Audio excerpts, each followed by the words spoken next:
Rev Up St Lucia 97.1 from 9 a.m. to 10:30 a.m.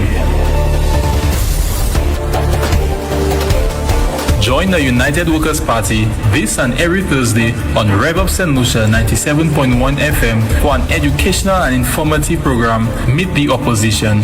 Participate in exciting discussions from 9 a.m. to 10:30 a.m. Be in the know every Thursday on Rev Up St Lucia 97.1 from 9 a.m. to 10:30 a.m. And take responsibility when they see something going wrong in this country, in their community, in their houses, in their jobs. It embodies the idea that accountability isn't just for leaders, but for every citizen. Tanya Stevens reminds us of corruption in high and low places only to remind us that because we have a colonial mentality, we see only the oppression that is above us and not the oppression that is among us. Creating a culture of silence in the face of patent wrongdoing is not just acceptable, it is dangerous and it is destructive. And speaking up respectfully and, more importantly, speaking truth becomes a civic duty of every citizen of this country and everyone who chooses to want to live among us, even though not a citizen.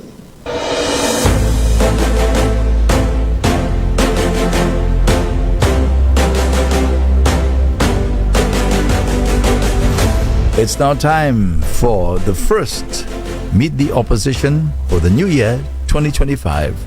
The show is hosted by Miss Nancy Charles. Miss Charles, good morning. Welcome. Happy New Year. Merry Christmas. Tut bagay. Happy birthday, happy Easter and everything one time. That's right. That's right. Good morning, Andre. And good morning, St Lucia. Good morning, St Lucians. And good morning to the world. Because, Andre, you know we have listeners all over the world who are listening to Rev Up 97.1 FM.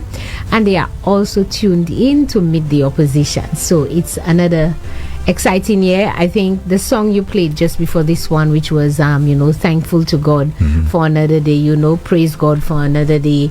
It's a very appropriate song. We're thankful to God that those of us who are still alive, we can see 2025. We have seen a couple of days into 2025. We don't know what the year brings, but we're just grateful to God that so far we are alive and well. Some of us are in good health, some of us are not, but at least we still have the breath of life. So let's make the best of it. Indeed. Yeah. And let's also spare a thought for those people who are going through a rough time. Yes. All across this world. I mean, St Lucia included for sure. Boy, I was glued to the television yesterday in terms of the fire in LA, and I just could not fathom, Andrew, what these people were going through. You literally just watching your house go up in flames. I can't understand what is going through their heart and their mind, everything that you've ever worked for. And like they say, things can be replaced, but even if that stuff can be replaced, there are certain things like, growing up in your home, certain, I don't know. But it's just very, very, very, very difficult. And we have so much going on in the entire world. All Every over. Corner of the world. You had earthquake in China. You have the wars still happening. The people of Ukraine and everything. Sudan. Oh my God. It's really, really, Haiti, really bad. Haiti is bad. Just our neighbor there. So there's a lot happening in St. Lucia and St. Lucians.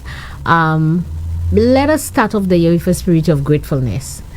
I do want to take this opportunity, Andre, to wish every single St. Lucian and everybody who's listening to me a happy new year. I want to say thanks so much for your support.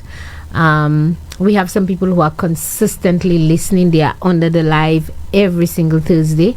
They send their greetings, their love. I can see you back, Janine, Jean-François, and everybody else. Thank you so much.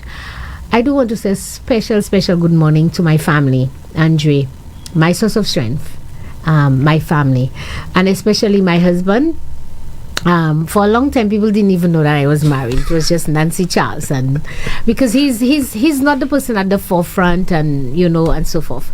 But if you don't have backup, Andre, if you don't have that support, if you don't have that person, that go-to person who's always there for you, encouraging you, and when you're feeling down and you are discouraged, because there are lots of times that you feel like that when people say things about you, Andre. I mean, don't mind that I come up here and I speak, etc. Sometimes it hurts, especially when it's the lies and stuff. Sometimes it hurts. Sometimes you feel down, and I'm so grateful for the kind of husband that my husband, the Lord has given to me. He's always been there. My children, especially my 2 girls. I have 2 girls who are, oh gosh, they are my champion. I love them so much, and they love me so much, and they're always there for me, always encouraging me, supporting me. So I'm so grateful to that and for that. And my siblings, I have a particular sister, one of my siblings. Oh, that sister is always there for me, Andre. So I wanted to just take a little moment at the start of the new year to say thank you all to so much they've done for me. My Flambeau family and the executive of the United Workers Party, Andre, my support as well. When Ernest Hilaire was in Parliament last year, and he said that, he's going to take me to court, the amount of calls I got and messages from my UWP family to say, don't worry about that, we got you covered, we have your back, anything. But talking I was about very that, grateful. would you like to Yes, share we'll speak to that. We'll speak to that okay. today. I also want to say a special thank you and good morning and happy new year to my village. And these are the people who always call me every single Thursday after the show, Andre. They send me a message. Good job. We're so grateful for you doing that. Is that your village? Yes, that's what we call them. Oh. We call them our village. The people who are surrounding you, always there for you, always supporting you, etc. It's a terminology. But I want to say, yourselves. You always call me. You always send me a little message. You correct me as well. And you tell me, Nancy, you should not have said that. No, this is the way to say it. No, this is the correct thing, etc. I am so grateful for that. So keep it coming this year, Andre. And the diaspora. I met somebody over the holidays, and where was he from? I think Barbados or one of those countries. And he says, Nancy, when you say the diaspora, you have to greet us as well in Barbados, because I said, but the diaspora means, if you say, no, when you say diaspora, everybody thinks it's people in the States and in Canada and in the UK. So that's when true. I say diaspora, I'm talking about the Caribbean. I'm talking about those of you in St. Vincent, in Barbados, in Grenada, who are listening, all over the region. St. Kitts, who are listening.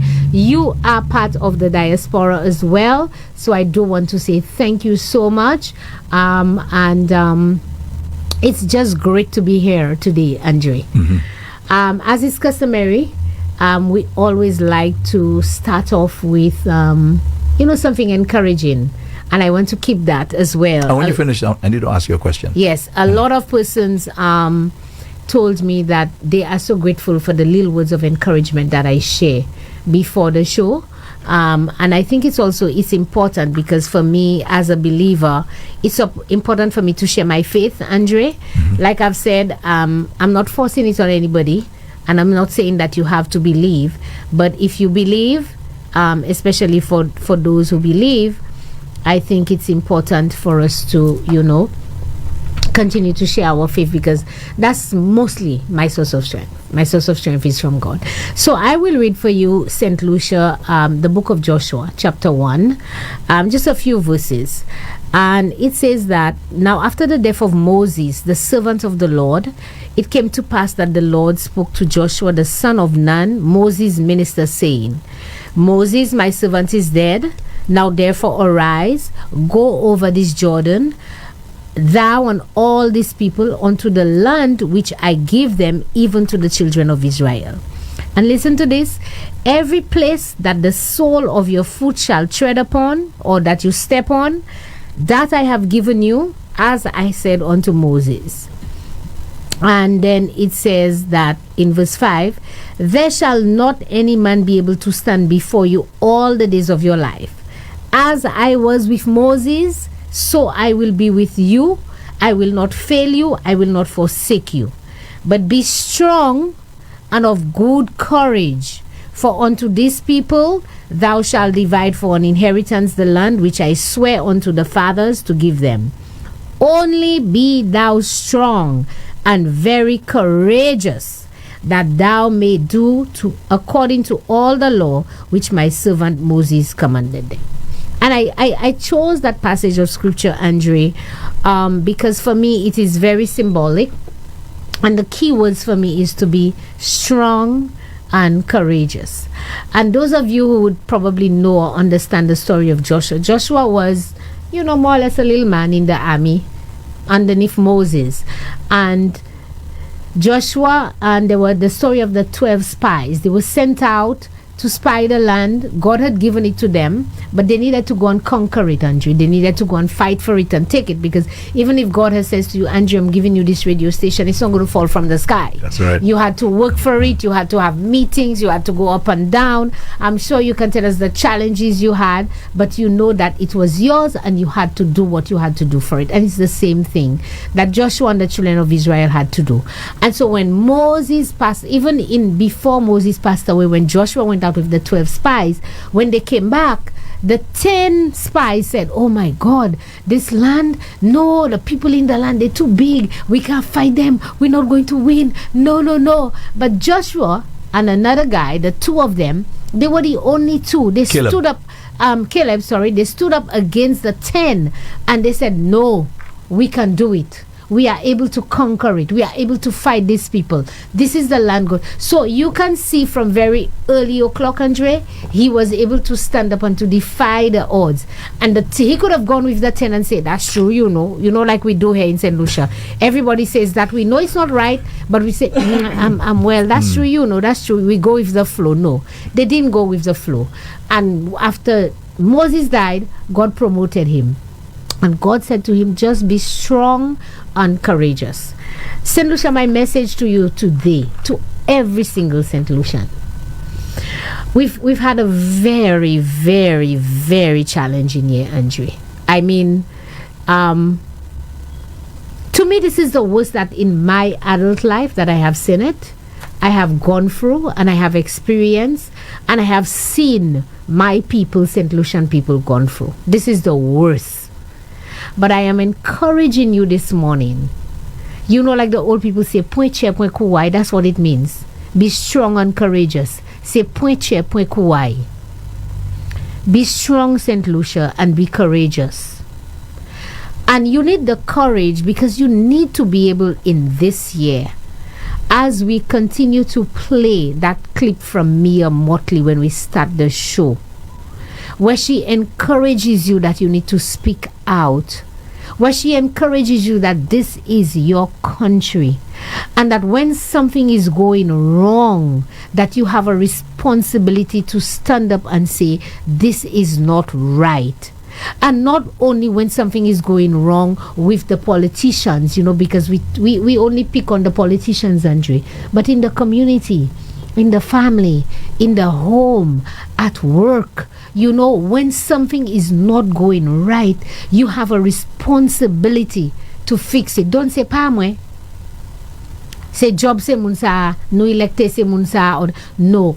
All of us, and that is the call to action. Every single one of us has a responsibility. And so I am encouraging you, like Joshua, to be strong and to be of good courage, to do whatever it is that you have to do, because it can only get better. It can only get better. And if you want better, like I gave the analogy of Andrew and his radio station, you gotta fight for it. It's not going to fall from the sky, Andrew. It certainly is not going to fall from the sky. So my encouragement to you this year, you have to purpose in your heart that I will do what I have to do. And talking about doing what you have to do, I need to ask you a question. Yes. Right. By your own admission a while ago, you're saying that sometimes when the criticism and the blows come, you feel hurt. And I was so happy to hear you admit that, because I kind of get the impression from you that you have lapo boost. I do. Right? And I'm sure a lot of people consider you to be a very, very strong woman. Okay? And to hear you say, admit that sometimes it's really, really tough and you get encouragement from those in the diaspora, your family, your husband in particular, and this sort of thing. Right. So when you get in that sort of pressure that you're getting, and they're not around, the husband is not there, the diaspora is not there, all these people who are supposed to be surrounding you and giving you strength, how do you manage? And I'm asking you that because we have a lot of women who are listening. Right. Okay? So first and foremost, Andre, I cry. I do cry. There are times when I lie down on my bed, or sometimes I'm just sitting on the couch because we're kind of like empty nesters. So I have 4 children, but 3 of them are away at school, and I only have my son, the one who's on dialysis, here with me, but he lives upstairs. And so, I have a lot of the space to myself. But even before that, when the children were there, I would find the privacy of my bedroom and I would cry. And it helps me. And crying is not a sign of weakness. It's a sign of you learning how to control, because outside of crying, you might say certain things that you shouldn't say. You might take certain actions that you shouldn't take. So I think the best thing for me sometimes is to cry it out. And after I've done that, I pray. Andre, I pray so much, because I understand that my source of strength to do and to continue what I have to do, it doesn't come from me. It comes from God. And so my faith really, really, really helps me. And then in most instances, what I do, I either read something encouraging from a book. I have lots of books at home. I read something encouraging from a book, or I read a book that is totally distracting me from that. So I have novels and everything like that. I would read something that takes my mind off what was said about me or what is being said about me, etc., so that it gives me that moment to really calm myself and get me back into a space that I need to be. One thing everybody who knows me, my closest friends who knows me, will tell you, I don't stay down for long. in tutus, after I've just recalibrated myself, maybe if I do cry and if I don't cry and I just lie down, I sleep it off, or I read, or I watch something encouraging, or I watch a movie or whatever, I just find something that is just going to help me to deal with all that emotion. I think, and Andre, I write a lot. So I write, I have a lot of notebooks that I write my thoughts, I write what I should do, I write how I should deal with it, etc., and so forth. So I do all these combination of things to help me to get back on my feet. One thing I do say to you, that if something is said about me and it is the truth, I say to myself, Garçon, girl, you should not have done that. You should not have said that, or whatever. So I also use it at a moment of reflection, because it's not to say that I am perfect, and it's not to say that everything people say about me is wrong or a lie. There are certain things that they say that are true, and certain things maybe they have exaggerated, but I use it as a time of reflection for me. So if as you say, perhaps there are lots of women and men who are going through some of those challenges, maybe even at work, Andre, people say the nastiest things about you that are not true. They concoct stories about you, etc. I don't quarrel. I have hardly had a quarrel with anybody. If you check my social media feed, I don't go on social media and say nasty things about people and respond. I mean, people call me thief and all kind of names on social media, and you don't see negative, those type of responses from me. I mean, I do respond on social media and say things, but I'm very mindful, because all these things are going through my head that, if you call somebody like a dog, Andre, because of the attitude or the behavior towards you, and then you treat them the same way, I always say to myself, how different are you? Why do you criticize somebody for being a particular way, and then you give that person that same thing that they've given you and think that you are better? You know better, you just like them. So you always have to try and rise up and to be better. So if you're listening to me and whatever it is you're going through, yes, you have to put on those broad shoulders, because you cannot prevent people from saying or doing certain things, Andre. I have always said the only person you can control is yourself. I can't control my husband. You see, the children that I have, I cannot control them, because they are their own person. The only person you can control, St. Lucia, is yourself. So I take control of myself. I try as much as possible to deal with it in a manner that is appropriate, deal with it with class, with dignity. I don't come and call people nasty names, etc. I will take a peek at you and I will come back and defend. One thing I can tell you, I defend. I don't take it lying down, Andre. But when I defend, I come and defend it with facts, with substance, in a way that is befitting of me defending. Now, you said a while ago that when lies are told, now lying about somebody is a very, very serious thing, yes, because it can totally destroy your reputation, right? So, especially in the politics, how are you able now to control your emotions to the point where you do not hate the person that is lying about you? How do you control that? For me, it is my faith. Because of when I read the Bible and just over the holidays, I was having that discussion with my husband. And I said to him that I continue to pray every day that God is going to give me the grace to treat people the same way that he treated them. Because when you look at what Jesus had to go through and what he had to endure, the betrayal and everything, I was giving my husband the example of Judas. Jesus knew Judas was going to betray him even before he called him. And during the time that Judas was with him all those years, there is not one instance in the Bible, even after he betrayed him, Andre, that you saw that Jesus treated Judas differently than anybody else.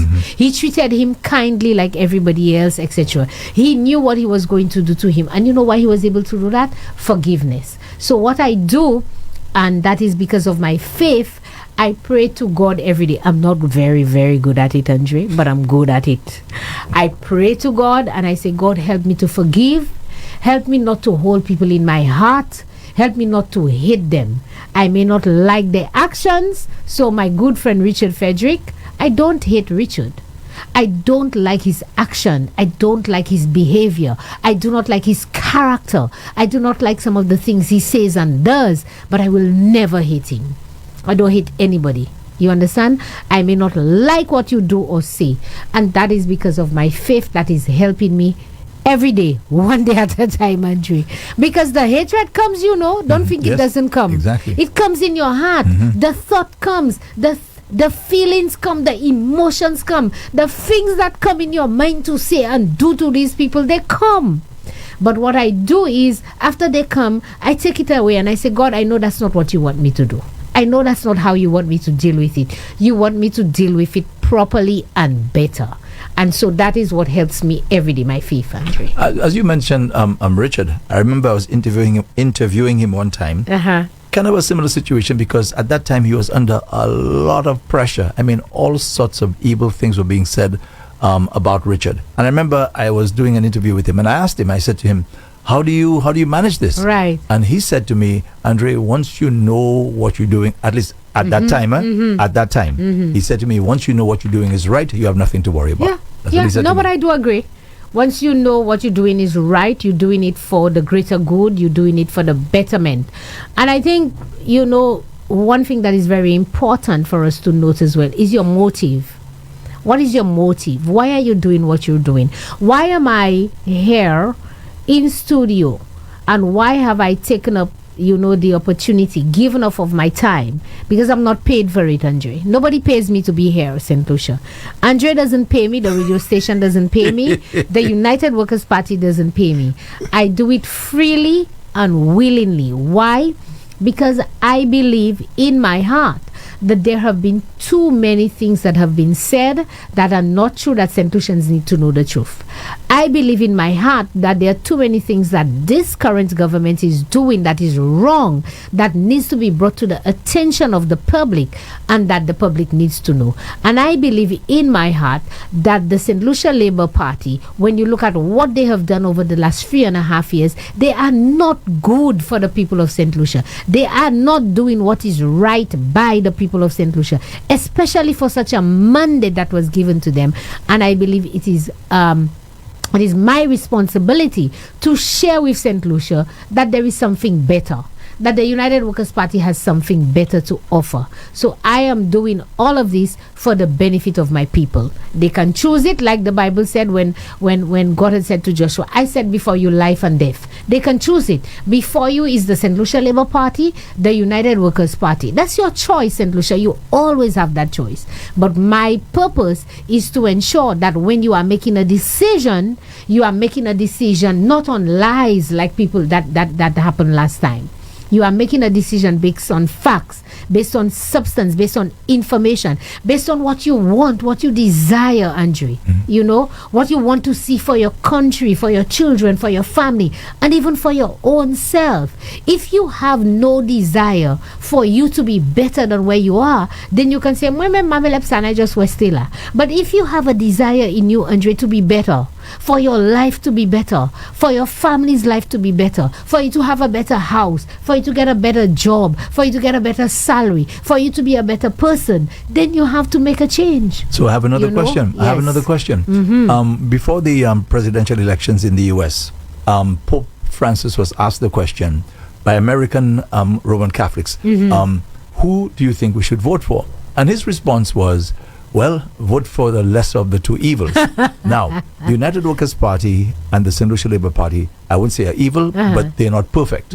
So how does someone make that decision then, choosing the lesser of the two evils? Well, I would tell you the first start, Andre, is by starting to listen to meet the opposition, because I try my best to be the voice of reason. I try my best to be the voice of truth.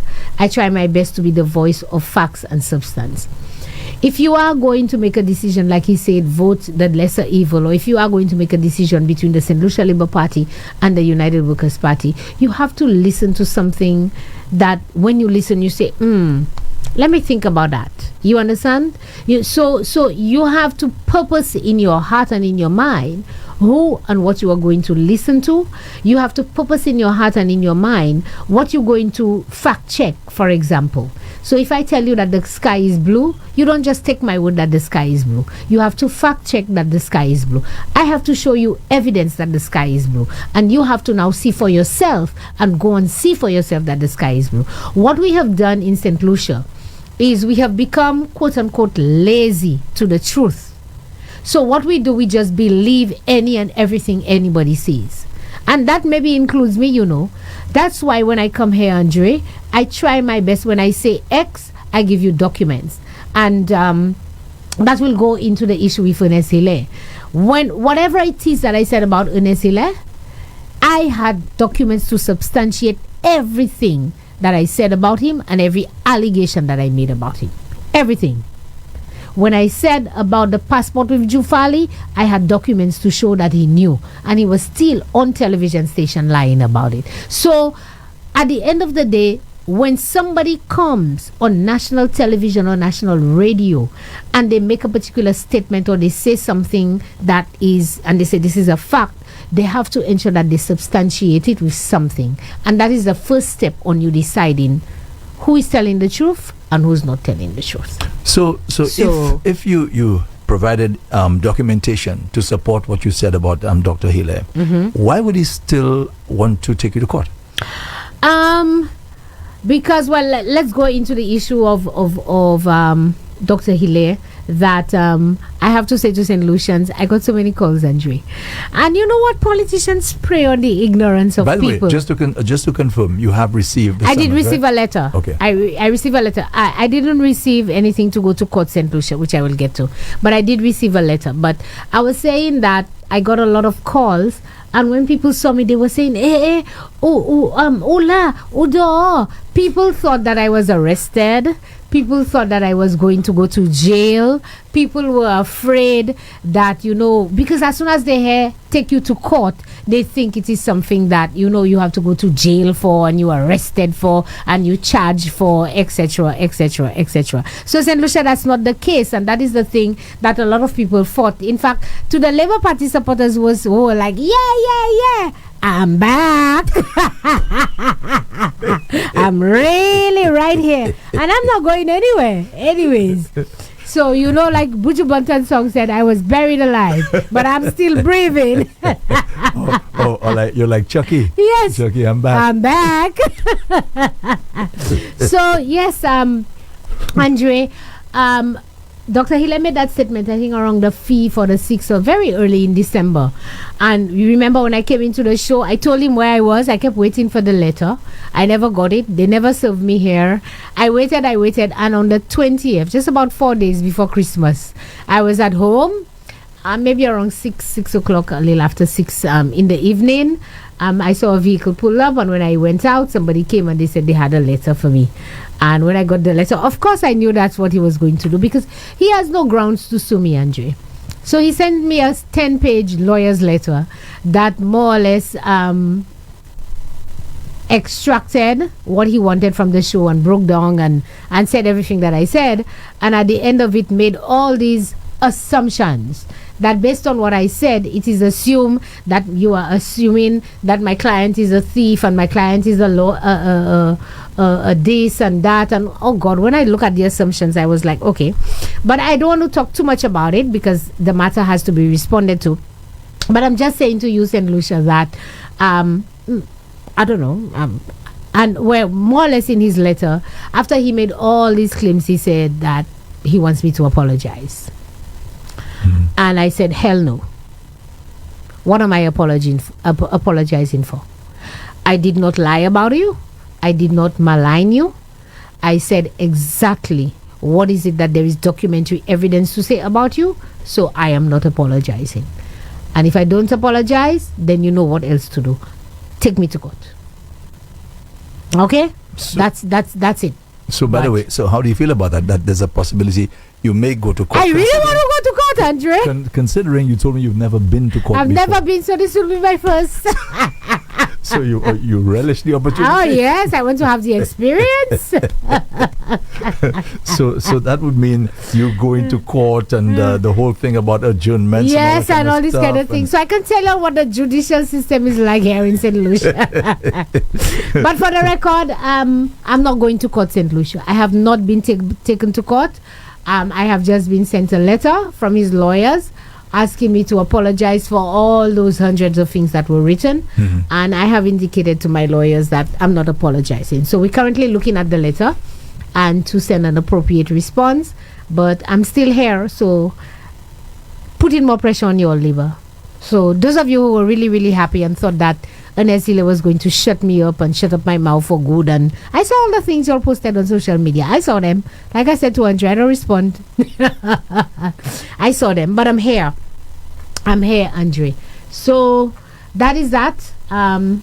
Whatever happens with the matter, I'll keep you all updated, St. Lucia. So let me ask a stupid question. If a client comes before a lawyer, right, the lawyer takes a look at the documents, he or she sees that these are facts and things like that. Is it just because a lawyer wants to make a few dollars that they will just follow? Well, you have to follow the your client instructions. And not only that. Hold on. Wouldn't a wise lawyer say, "Hey, man, I mean, you really don't have a case you don't have a case. Why are you wasting your money, kind of thing?" You see, the thing about it again, and when we speak about the ignorance of people, these things, like, people tell you want a letter vocabulary, it feels like this is a threatening thing, and people, it's all up in arms because you got a lawyer's letter and a letter from a lawyer threatening this and threatening that, etc., etc.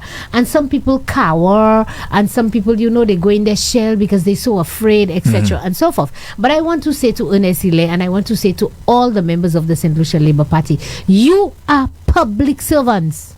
You are employed by the public of St. Lucia, and by virtue of that, you are in the public's eye, and you have a responsibility to respond to the public's question, and you have a responsibility to work in the interest of St. Lucia. And we as St. Lucians, like Mia Motley said in her case, that we have a responsibility to hold you accountable. So anything that is questionable, we will speak out about it. We will speak about it. We will call you to answer. We will call you to account, because at the end of the day, you are accountable to us. We pay your salary. We are paying your salary. So don't think you can shut us up with a little threat. Take them to court. You stand up in parliament and talk all kind of rah, etc., etc. Come outside and say it. Come. And that's what they do, Andre. Because Parliament gives them a level of protection. How many times have you heard these politicians call out people's name in parliament and make all kinds of remarks and allegations about them in parliament, where rightfully they should not be, And I've told my good friend Claudius Francis that because the parliamentary procedure speaks to that you can't speak to the standing orders. You cannot call out people's name who has nothing to do with the matter at hand, Andre. Call out public people and mention their name in the Parliament of St Lucia. That's not for that. And the speaker have to stop them when they start that nonsense. But they use it so that they can give people mepui and power and call out people's names. So because they know they are protected by the parliament and people can't take them to court. But let me ask you, can this be changed? I suppose you can change the standing orders. You can make changes to it and so forth, but because when these things go out, remember you have people like me, for example, if I'm watching a debate or something and you have allegations of corruption being leveled, you inclined to believe this sort of thing. Of course, because it's been said in the parliament. Exactly. But what people do not know is that I think it's unfortunate, Andre. It's unfortunate.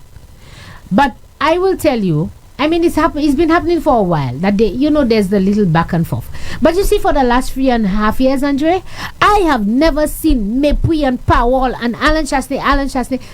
Andre, a bill is going to be passed to make Jesus Christ Lord of St. Lucia. These parliamentarians have to find a way to bring it back to Alan Chastney, this Alan Chastney. Everything, people are sick and tired of it. People are sick and tired of it that people don't even watch the thing anymore.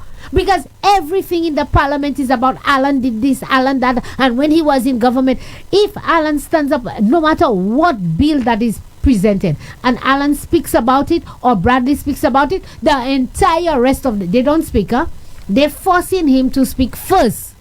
And then all 15 of them, every single one of them, spends the entire time talking about Alan Chastney. That's not what you are paid for. Come and debate your bill, your motion. Come and defend the policy position. Come and tell the people of St. Lucia why this is the best thing for them. That's what you are there for. So when you come and stand up in parliament and say, Nancy Charles, she'll have to account, she'll take her to court, etc. Nonsense. You send me some nonsense letter that talks all kind of crap and whatever. But you know what, Andre, for this new year, I'm very focused, I'm very focused. You see, this new year, we will be bringing in candidates here. We will be talking about our policies here. We will be bringing different guests here so that we can speak about the issues of St. Lucia. And I am also saying to you, St. Lucia, you can look forward to, we want to revamp the program a little bit. So we might also have a co-host with me at some point in time, and we are also looking to bring the program to television. So those of you who probably do not have a radio and you're watching on Facebook, you have to be watching on your phone. If you're at home or even at your workplace, we will give you the opportunity that you can switch to the television station and you can listen and watch Meet the Opposition. That is the expectation we have for this year. So we're moving forward. We're not staying backward and talking about these people. We are moving forward. Also this year, Andre, I want to speak to some of the past achievements of the United Workers' Party, because you asked me a very important question. How do you determine or how do you decide, which political party that you should support? And I think it's important for people to understand when UWP say, we will do this, you need to have something to believe that they will do it. And what is it that you need to have? You need to have the foundation and the basis that this is what they did in the past. And if they did it before, they will do it again. So I am going to spend some time this year as well speaking to a lot of our past achievements, because a lot of persons have forgotten. You see the and the ra, the lies, the propaganda. Can you imagine, Andre, in the last 3.5 years, how many times have you heard any member of the Labour Party mention Guy Joseph's name? No, at all. Okay. St. Lucia, how many times have you all heard that? And these people were calling out Guy Joseph's name every day of the week. Guy is corrupt, Guy is this, Guy that, Guy and Alan, Alan and Guy and Alan, every single day. And people bought into the rhetoric. They had Pajoa letter. 99% of them have no idea what a Pajoa letter is. But they tell you Pajoa letter. You remember when the caller called, I said, what is Pajoa letter? Some crap you're talking about you don't even know. Every day it was that. Guy Joseph.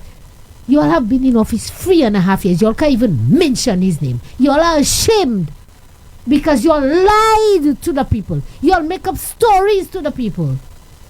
Miguel Fevrier, you on NBC, go and pay Guy their money. Because you all lied about him about being ownership in the preschool in Sarot and said whatever it is he did. Guy took you all to court and he won. And up to a day like today, you all can't pay him. Pay him his money. Oh, you didn't know that? No. Yeah, man. Guy won his case against Miguel Fevrier and NBC. Miguel had run a story. I don't know if you remember that. He had gone to some community in his constituency about a preschool and said that Guy had ownership in the preschool and used government money to build the preschool. Some drama thingy, whatever. But Guy took them to court. And he has won. And they are supposed to pay him. Up to a day like today, they can't pay him. All right? Up to a day like today. They can't mention Guy Joseph's name. So what y'all going to say? What are y'all going to campaign on this time around? But we will campaign on our history, Andre. We will campaign on our past achievement. And we will remind people of the good works of Alan Chasney, a caring, compassionate man, somebody who understood the people of St. Lucia and what they were going through, and every decision he made. I mean, look at it. In the heights of COVID, Andre, you remember that? In the heights of COVID, people were able to eat, to work. Alan Chasney went to NIC and negotiated with them. Something that NIC had never done before, Andre. Not even a policy position of St. Lucia, but he said, listen, these people have been paying NIC for years, and up to now the Labour Party lying about that. They say the income support was from NIC. We took a loan to pay the income support. What we did with NIC was, we worked with NIC and he said, everybody who has been paying NIC, at least for the last 6 months before COVID hit, and they're no longer in a job, you calculate a little something for them and do some calculation and give them something based on that, so at least they'll have a little income to pay their bills, to eat, to buy groceries, etc. That was Alan Chasney, a compassionate man. He works with Wasco and Lucilec to say, the poor, the indigent, the elderly, these people, they can't pay their bills, they're not working, Andre. So he worked out with them that these people will get a reprieve, that they didn't have to pay their bills, and government covered the cost. That was Alan Chasney. You understand? A compassionate person. These are the things I will remind you all, because Zoka oublié trop vite. Les moun fait bon bay Zoka oublié. Mais avant ils font bay qui pas bon, c'est ça tout seul Zoka parle about. And that's the tendency we have, you know, Andre. We are so ungrateful. We forget the good things that people do for us, and the one bad that they do, we allow it to overshadow the 10 good that they did. That is true. But I will remind you all. Don't worry, I will remind you all. I'm talking about corruption and so on. The special prosecutor, Mr. Innocent. I want to do a special show on that. You saw his address over the holidays? Yes, but and there's something I want to mention. He said that most of these allegations were dismissed without they merit. Were just allegations. Right. So what I'm asking is, what happens now? Right? What, in other words, so this just goes down the drain? No, but I that's think the end of it? You see, when you talk about vindication, that is vindication, Andre. When honestly, let's say I was vindicated because the controller of customs dropped the matter and did not pursue the matter, continue to pursue the matter, that's not vindication. That not vindicate. Vindication is, I have investigated the allegations, which is what he said. I have looked into them, and most of them had no merit. There was no basis, and they were dismissed. That is vindication. All right? And he said there are one or two that he's still pursuing, and he will not say what they are, but that is vindication, Andrew. So let me ask you, for our elucidation, is that some big secret that we don't know who was vindicated and what allegations were being made? Well, I listened to him, and basically what he was saying was that since these allegations were nothing, there's no need for me to mention the name to say, well, I was investigating Andre and we looked at the matter and there was nothing there, so we dismissed the case against Andre. Then we were investigating Nancy and I looked at the matter and there was nothing. I think he said that because there was no merit, in his opinion, he did not feel that it was important to mention any names or to say any. But it goes back to what I said earlier, that when these allegations are being made or accusations, right, people's names are in the public domain. Yep. And people believe things, especially bad news. Yep. So to me... So I agree. To me, you should have said that allegations was made about Andre for doing X, Y, and Z. We looked at it. There was no merit. Exactly. Allegations were made about Tom and this. We looked at it and there was no merit. So that people can clearly understand that these people, all the things they were saying about these people, not true. But again, I am not. He did give some precedents and in terms of law, etc. And I'm not a lawyer, St. Lucia, but I want to do a special show on it because there were so many things that I was also very disappointed in.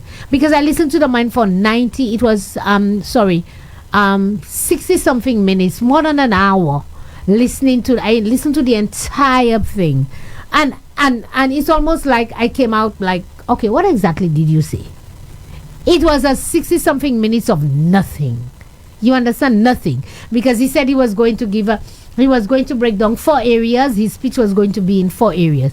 And for me, the only area I was interested was the last one. I will speak to to ongoing investigations. And then he said ongoing investigations took 1 sentence. He said, we are continuing to investigate a few matters that I cannot mention. I was like, what? I mean, come on. You had me sitting there for 60 something minutes listening to you to talk what? But in any event, I will be kind to the gentleman. Very respectable, but very empty. But let me ask you another thing. Empty. If when the next elections are called and your party were to win the election, don't you think, in all fairness, that these announcements should be made? Because you'd have access to those documents and so on. One thing I can certainly say to you, I will advocate for it. Yes. I will advocate for it. I don't know if there's a precedent or a law that prevents it. So I have to be mindful of that. But I agree with you that I will advocate that these were the matters that were investigated or were brought to our attention. There was no merit and we dismissed it. You must say. You must see. Especially for the benefit of the person who was duly affected. Yeah, man. Okay? Yeah. Because these so things... people still believe that so-and-so happened with so-and-so. Exactly. And because nobody said anything, people still believe that is the truth. So I do agree. You know. So, Andre, I didn't want to have a heavy show today. Because it's the first day of the new year. And so... I just wanted to bring out that there are so many things that have happened or that are happening that we need to speak to, but by the grace of God we have the year to expound on them, spend time and to speak on them. But I just want to let St. Lucians know what to expect for this year as well, that we will continue to hold the government accountable. We will, Andre. We're not going to cower and we're not going to go underneath the table. No, we will hold them accountable because they are accountable to us. We pay their salary and they have a responsibility. I mean, I listened to the Prime Minister during his last press briefing. I don't know if you saw it, but when Lisa asked him about the memaxing, and he said, "Oh, but that's gone. That's you didn't know that. You didn't know that. You didn't know that." I'm like, everything is a joke for this man. We didn't know. You never said that you're not continuing with VMAX anymore. You never said that. Oh, but you didn't know that. How come you didn't know that? I mean, come on. That's not how a prime minister behaves. That's a clown. That's a clown. And this is not clown country. We are not a joke. We are not a joke. We have to be taken seriously. So we will reveal bad policies and scandals. And they will have more. Because elections come in. Commencez faire bay. Commencez point l'argent zo ek fait bagay. Bay moun la because you pas fait pesto avay. Commencez. And we will stand up against the practice that they were trying to shut up St. Lucian, to threaten and to attack us by threatening to take us to court, threatening to lose our job, threatening to take our contract. We will stand up against it, Andre, because that's our country. That's our country. All right? So I want to say to you, St. Lucia, we are coming bigger and stronger and better. And like Wikiti say, how we living? Better than them. So the issue of the passports and so on, the case that's being was dismissed We and will so on. certainly speak to that. Is the United Workers' Party done with that right now? No. Because I want you to understand, Andre. You see, the Labour Party has been celebrating because Martinez withdrew the matter. But they have not told us why Martinez withdrew the matter. Do you know why Martinez withdrew the matter? Andre, can you imagine that McLeod Emmanuel has a diplomatic passport. He has been given a diplomatic passport. Now, I want you to understand, St. Lucia. What is a diplomat? A diplomat is somebody who has been chosen to represent their country in somebody else's country. So you are stationed in the States, in Russia, in England, wherever. You are there representing St. Lucia. A diplomat or an ambassador? An ambassador, an ambassador. You are, and they call them a diplomat as well. Ambassador/diplomat terminology. Okay? So you are representing that country. So you had Ernest Hille, who was a diplomat, because he was our ambassador to the UK, or he was the commissioner, the high commissioner to the UK. You understand? And so you've had people who, and so these people, the UN, what was happening over the years, when these persons, I mean, things were not so nice as they are now. Certain countries had representatives in certain aggressive countries, non-cooperative countries. And so what these countries would do, they will trump up a charge against you, Andre, for anything. You knock a pole, you drive in without a license, or your vehicle don't have a number plate, any crappy thing, and they would arrest you as the diplomat and put you in prison. And so what the United Nations did was, in order to ensure that diplomats, ambassadors were covered, they passed a law resolution that gives a level of protection to those diplomats, that whatever country that you are in, no matter what quote-unquote law that you break, whether it be a crime, murder, whatever it is, because they had to make it very broad, all right, that you cannot be charged or arrested or taken to court for that particular matter. So I want you to get that straight. We understand that? And that is for an ambassador or diplomat who's residing in another country. So that is what. So that is what you call diplomatic immunity. That is what Jufali was trying to claim. That he's a diplomat representing St. Lucia, and he's representing St. Lucia in the UK. So when his wife was trying to take him to court, he said, hey, I have diplomatic immunity. I'm a diplomat. I'm representing St. Lucia, an ambassador. And so you can't take me to court. You understand that? So I understand, but while the spirit of that... oh, no, let's not even go there. People abuse that 100%. Yeah, okay, because so let's not go there. People abuse that 100%. I just wanted to establish what the law is and why the law was put there. Okay? I want us to understand that. And so, back to McLeod Emmanuel. Now, what countries do as well equally, that even if you're not an ambassador, Andre, but when you travel, they want you to have diplomatic courtesies, meaning they want the country to be able to pick you up from the airport. You go for a special line. You don't have to go the long, like when you go to Miami and you get those snakes line, you have a diplomatic passport that allows you to go to a shorter line. You go, they don't check you, you know. You don't need to remove your belts and everything like that. Right. So you get all those courtesies. And so what they do, so that's what Julian Alfred is, for example. Julian Alfred has been given a diplomatic passport. She's a diplomat. So when she travels, she uses a diplomatic passport. She doesn't have to go the line like everybody else. You know, her luggage is not screened and opened and everything like that. You know, she goes for, especially if she's late and she has to catch somebody to pick her up to go to a meet, whatever. So these are the courtesies that are given to you when you're given a diplomatic passport. That you're not checked like everybody else and screened like everybody else. Okay? So we established that. And there are many people in St. Lucia who has diplomatic passport. All government ministers have diplomatic passport. But they're not a diplomat. All MPs as well? All MPs have. All right, those who don't have, maybe they choose not to. But all MPs have. A lot of permanent secretaries have a diplomatic passport. A lot of heads of certain agencies, and due to the nature of their work and if it means traveling, etc. So, for example, the head of the CIP, because you're traveling a lot and different like that, you have a diplomatic passport. The previous head had one, Mr. Nestor Alfred had one, so he has one. You understand? So lots of different people, the government issues it as a courtesy to you to facilitate that. All right? So here what happened. Mr. McLeod Emmanuel filed in the court to say that he cannot be taken to court by Martinez over the issue of the passport and on the selling of the passport because he has diplomatic immunity, because he has a diplomatic passport. Can you believe that, St. Lucia? Now, remember I said to you that it speaks to if a crime was committed overseas. McLeod committed a crime overseas. Whatever it is that we are alleging, that is being alleged of McLeod Emmanuel and taken to court, happened here in St. Lucia at the CIP unit. That's what they are accusing you of. So what he did was his lawyers filed, both him, Timothy Harris and Denzel Douglas. All right?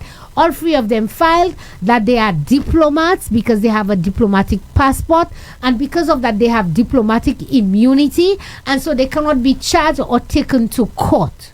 And so what happened is that when Martinez looked at it, Martinez was like, boy, in order for the substance of the case to be heard as to whether they are guilty or not, he now has to go to court to argue that these people are not diplomats. You understand that, Andre? Because even before now the matter goes to court, if they file a motion to say we are diplomats, he has to defend that. He has to say that's not true, you're not, and he has to give evidence and blah blah. That's another set of money. So Martinez said, you know what? That is too much money for me. It means I have to spend how much money to go and prove to the court that these people are not diplomats. And after that, if the court finds yes, they are not diplomats, then to head the case, which is going to drag on and on and on. He said, you know what? I'll finish with that. I'll pass it on to the authorities in the US. They'll take it from there and do what they need to do.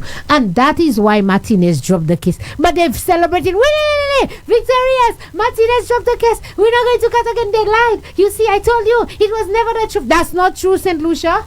That's not true. They have used a technicality to try and frustrate the man so that the matter will not go to court. So again, I am saying you have not been vindicated. You have not been vindicated. You have only used a technicality.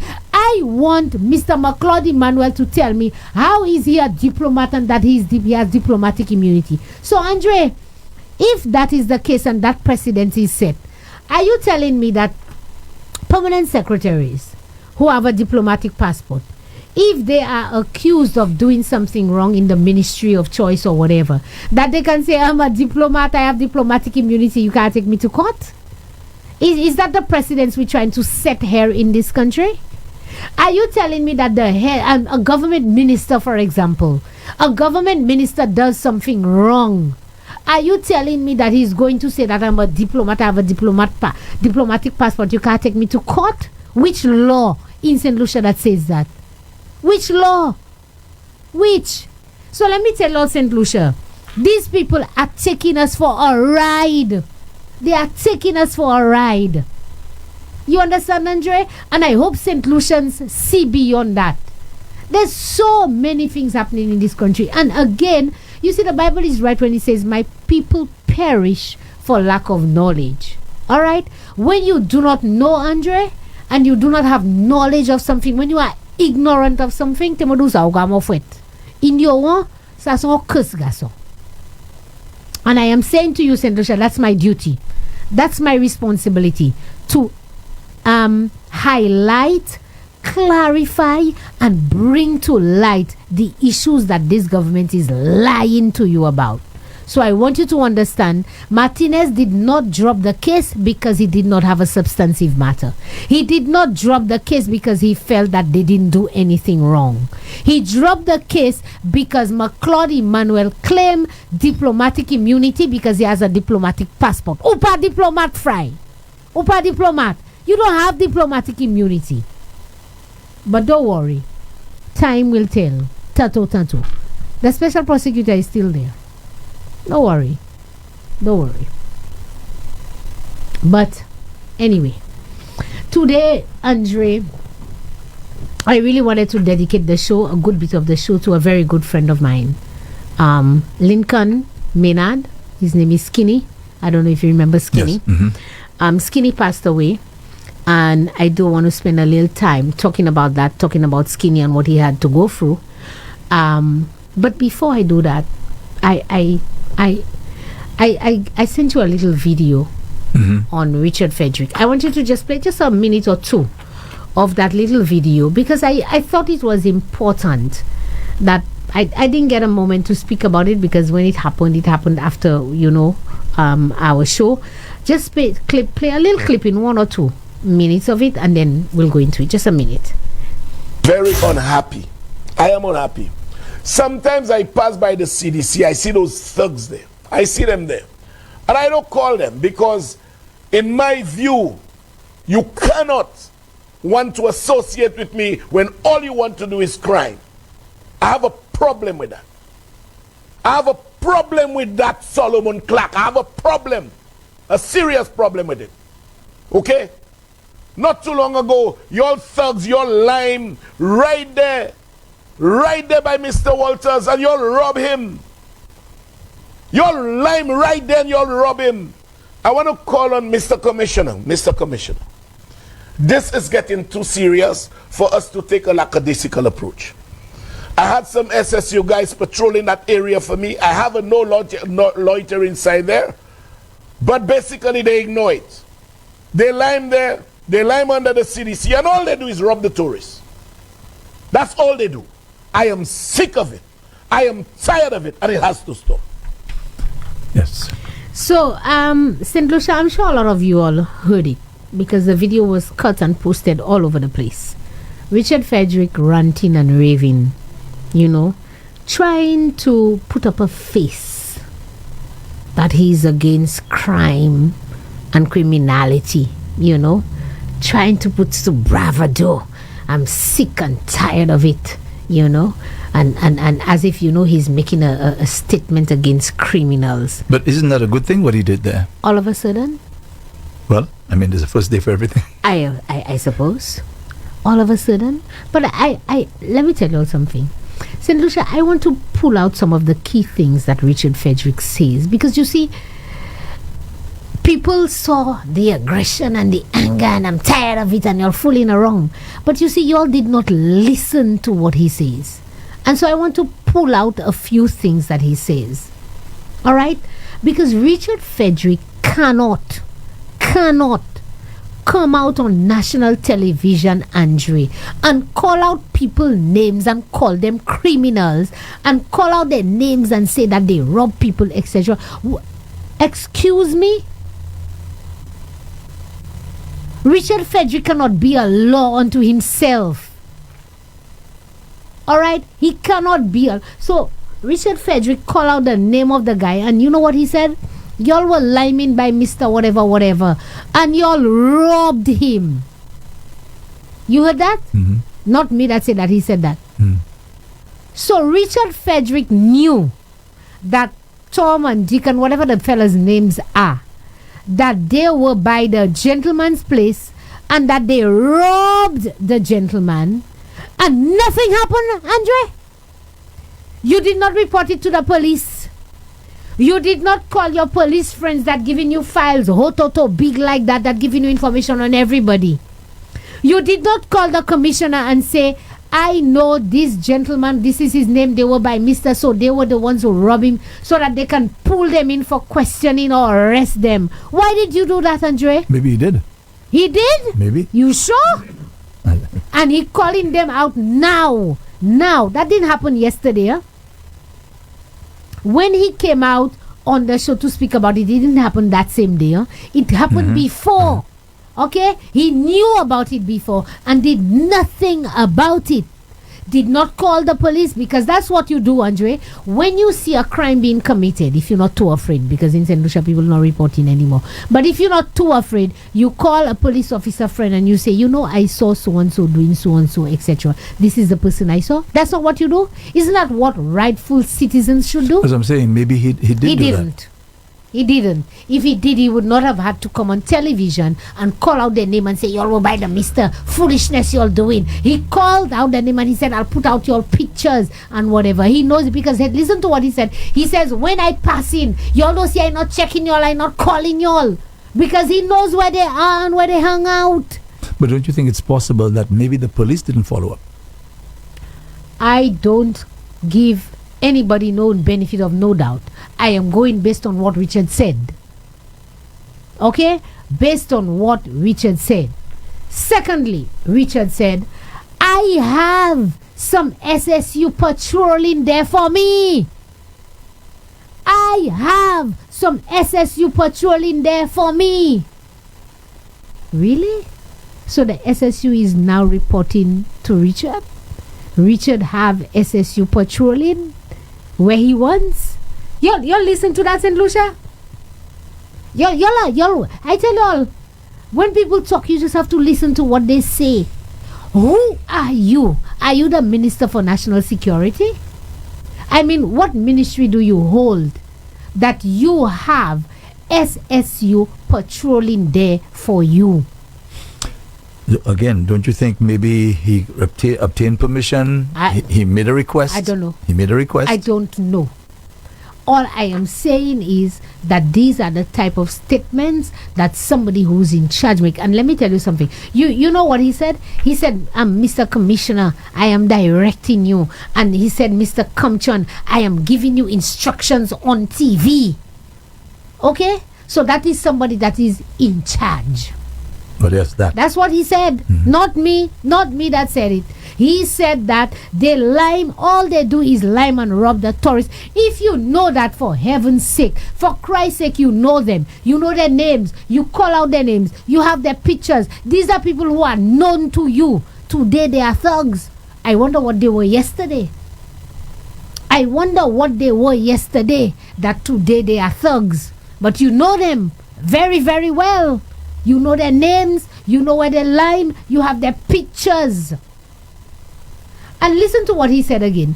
He said, you Claude, you robbed the tourists. Who's Claude, Andre? I don't know. Okay, so Richard knows Claude. And he knows Claude robbed the tourists. And Claude is roaming everywhere, all along the streets. All along the streets. That information has not been passed on. In fact, in one of his statements, in one of the things he said, God forbid, I wish you would do it when I was there or something so you'll know what would happen. And I said to myself, oh really? So if he committed a crime in your presence, what would you do, my friend? You'd shoot him? You'd kill him? You'd say you saw him robbing somebody and then you took action? That's what you would do? Is that? Alright? And then he says, I have video footage of y'all. I have video footage of y'all. Why is it that the police does not have that video footage? Why is it that the police is not saying, we have video footage of Tom, Dick and Harry, these names that he called, and these are people wanted in connections with, criminal activity, robbing the tourists. If you see them, report them, we're looking for them, whatever. Mm-hmm. If he had said that to the police, like you said, Andre, that's what would come out of the police. The police would put out a statement or something and say, so and so is wanted in connection with robbing some visitors or whatever. If you see him, report him, he's armed and dangerous, whatever. And stuff. They would have done. But I have video footage of y'all. And he says, I pass, I don't call y'all. Go to work, find work. I pass and I don't call y'all. So you pass in and you seen them there. Okay? You pass in and you seen them there. And let me tell you something. I tell you something, St. Lucia. You know why I pull out these things and I listen to the tape again?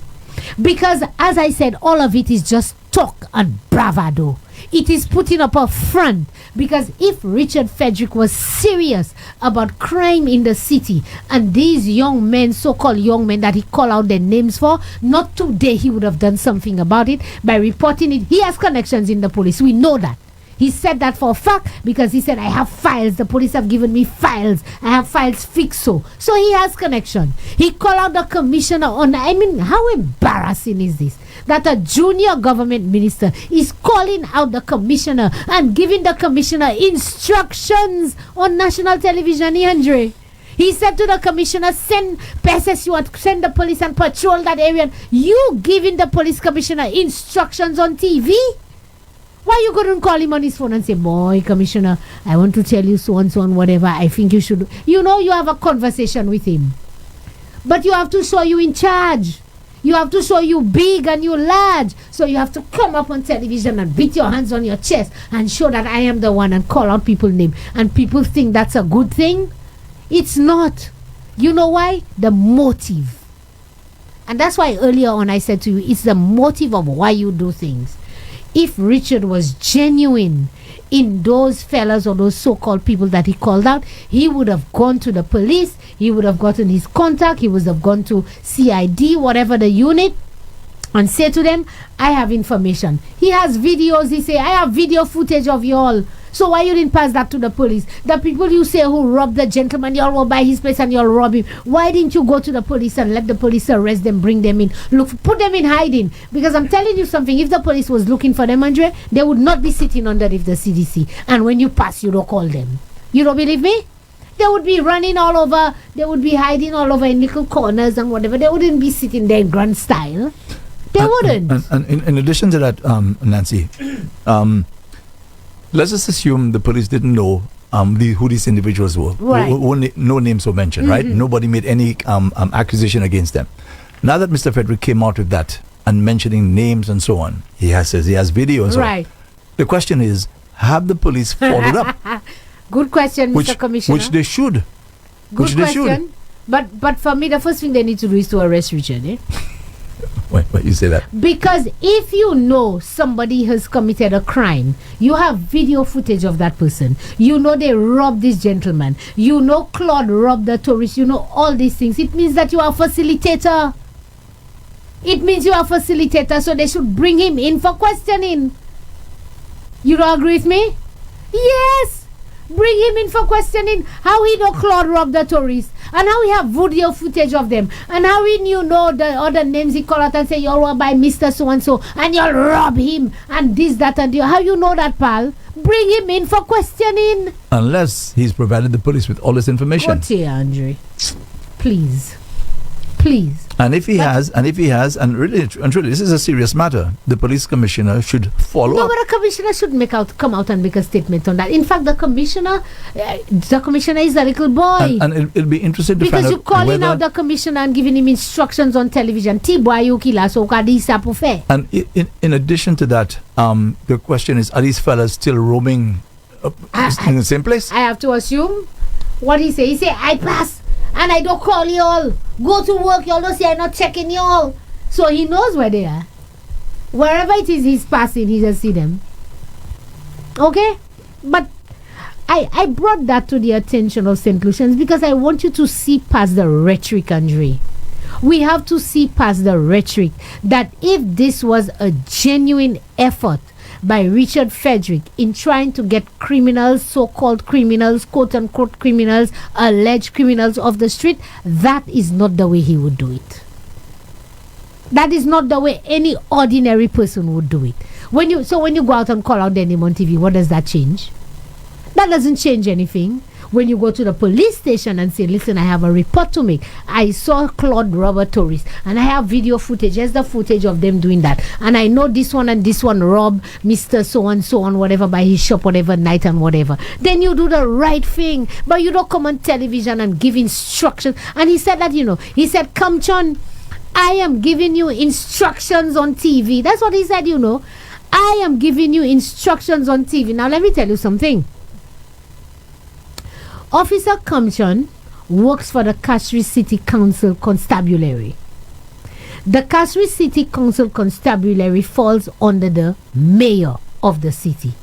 So tell me, when Richard Frederick, which is what I will get to say to you, I am not involved in the day-to-day runnings of these things. Where do you get of giving instructions to a police officer from the constabulary who's under the guise or the leadership of the mayor, how do you give that person instructions on national television? And you say you're not involved in the day-to-day? Who believes you? Who believes you, Andre? Who? Who believes you, St. Lucia? And that takes me to my good friend Skinny. You know, they say that when you are, I saw this quote a while ago, and I wanted to read it. It says, when you are no longer friends with someone, keep the secrets that you shared. That is called integrity. I'll say it again. When you and somebody were good friends and good buddies, etc., you went through thick and thin together. When you all no longer become friends, don't go blah blabbing to anybody, everybody. And you share the secret. But you know, we do that all the time, huh? Yep. Yeah, we do it a lot. Yep. But that is called integrity when you don't do that. And let me tell you something. I ascribe that to Skinny, Andre. I ascribe that to Skinny. You know why? I'll tell you. I first met or encountered Skinny sometime in maybe 2006, 2007, after we had won the election. I first saw this gentleman at Government House. I think one of the ceremonies or independence, whatever it was they had at Government House. And I saw this gentleman with this, you know, slick thing, and he had 2 nice gold earrings. Now, I knew Angel Brett, my friend Angel. And this gentleman was stuck to Angel like glue. Sweet and looking slick, etc. And you know how you form perceptions, right? So I figured that's Angel boyfriend, husband, whatever, you know. Because for the entire night, you know, bringing drinks for her, you know, taking care of her, etc., etc. And I say, that's Angel's husband, but I never asked her anything. And after that, I mean, I was involved in the politics, but not so much at the forefront, you know. So I kept encountering. Every time I saw Skinny, I saw Angel. Every time I saw Angel, I saw Skinny. So I made the connection that they were a couple, that this was her husband. Okay? Boyfriend, husband, whatever. So, and then after I got a little bit more involved, because by 2008, 9, 10, you know, I got more involved. I was the chairman of my constituency branch, etc. By 2010, I was, you know, vying to become a candidate, etc. That's when I really, and then I developed a deeper relationship with Angel. And that's when I realized that Skinny was not Angel's boyfriend, husband, or anything. Skinny was just Skinny. And Richard's best friend, blah, blah, blah, etc. and so forth. Who was Richard's best friend? Skinny. Oh, really? Yeah, man. Yeah, Skinny and Richard were tight like that. Tight. You know, so I'm telling you that because Skinny knew a lot of Richard's secrets. A lot of his businesses, a lot of everything. And I said new because we don't know, Andre. And that's why I said to you, this man called integrity. There was, I cannot recall once, not one time, in all the years, and Skinny and I, we grew to be closer. We ran the elections. When we ran when we started campaigning for Alan to become political leader between 2012, 2013, 2014, Skinny was integral and everything like that. Richard was not, we had taken out Richard from the party, etc. We ran election. It was Skinny, myself, and Isia setting up, doing everything. I cannot tell you one time Skinny ever mentioned Richard Frederick's name to me. Not once. Negative, positive, nothing. Never spoke about him. Never. And even over the last couple of years, when we've been putting licks on Richard, fire upon him, Skinny has never uttered one word, given us one little snippet to say, say that about him, he did this, he did that. Never. Well, not once. That should answer Richard's question then. Remember, he said he don't know whether he said things behind him? Never. All right. Never. Not to Alan Chasney, not to me, not to nobody in UWP. Never. And that is why I said to you, Skinny was a man of integrity. Integrity. You think Skinny didn't have ammunition that Skinny could give us to bring down the bugger? I can tell you that. Because I remember one time, and I never asked him about it, but it was told that Skinny got an assessment from Inland Revenue one time of over $100,000 that he was owing in taxes. Oh. And that was because whatever it is that happened, that a lot of contracts and stuff were put on his name, facilitated via him, and they take the 10%, so your name is in the system. So when the assessment was done that he was owing all this money, Skinny never spoke about that, Skinny never told us anything about that, how it happened, how it occurred, this, that, and the other. We heard stories here, there, and whatever. Never, not once. Never. And I'm telling you that this was a man that I admired. This was a man that I admired because when you remember when I said to you that I thought he was Angel's husband because of the way he treated her? Every woman in UWP can tell you that. Andre, we would not go to a function and have to do anything. Miss Charles, you okay there? You want a drink? Skinny would go and get you a drink. You want something to eat? He would go and get you something to eat. Miss Girodi, Mr. Chasney, Skinny took care of everybody in the United Workers' Party. Everybody. I would stay in Viewfort. I have something to collect, but I can't come up to Cashrees and then I need my husband to collect it. Skinny, can you collect that from so-and-so for me, from so-and-so? Go up north, collect it, bring it down, and my husband would come and take it from him. That was the man Skinny was to all of us. Every single one of us. So I can certainly tell you that, this I don't know how I'm going to do it. I don't know how we will continue to go on. I don't know how we're going to have our next meeting, our next activity, and Skinny is not there. Mm-hmm. I knew him. Skinny is not there. And most of what you say there, I didn't know that about him, and I found him to be a perfect gentleman. I don't know what he did in the privacy of his life, but publicly, I'm telling you, perfect gentleman. So I don't want to go into the details of Skinny's death. And by the way, I'm very happy you said those nice things about the gentleman. I'm very, very happy to hear you say that. But, Andre, I mean, when I got the call, well, Skinny was hospitalized before. And, whatever we had done and so forth, he came out. And when he came back, we were all happy. We had a little snippet of the diagnosis, but it was not public information for everybody. So when I got the call that Skinny had gone back to the hospital, the first thing I did, I called political leader and I said, Skinny's back in the hospital. He said, yes, I was told, etc. And, But, Andre, can you imagine? Skinny went to that hospital. Skinny could not get a bed. Skinny was put on a plastic chair. I have the pictures on my phone. Okay? Skinny sat down on a plastic chair. Skinny sitting there. And y'all can see my chair, right, St. Lucia?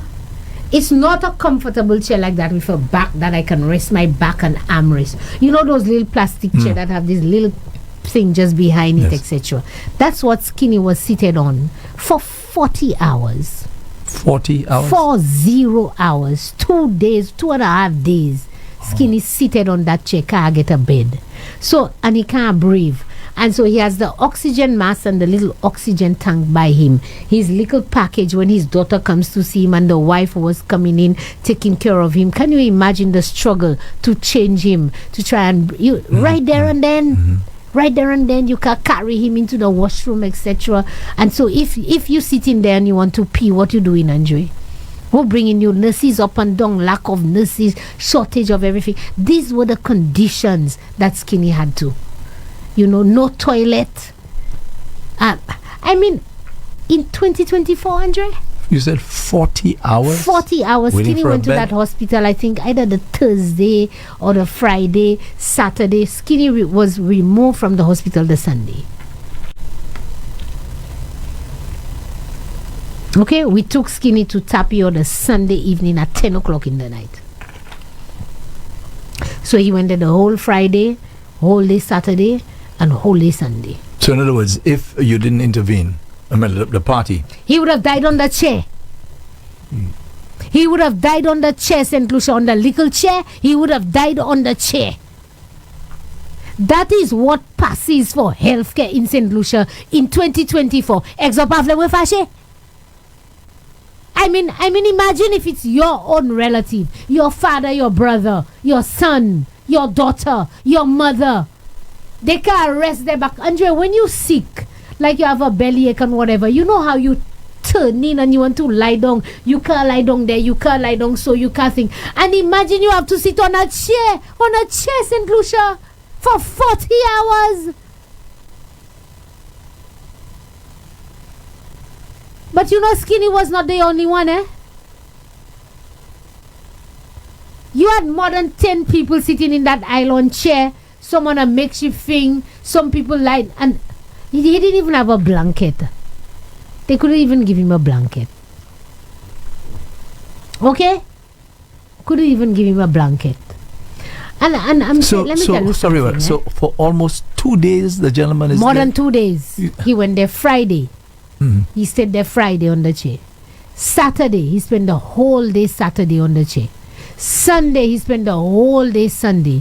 It was when the family and Alan, they collaborated together and made the arrangements to move him to Tapillon. He left OKEU around 10 o'clock the Sunday evening to go to Tapillon.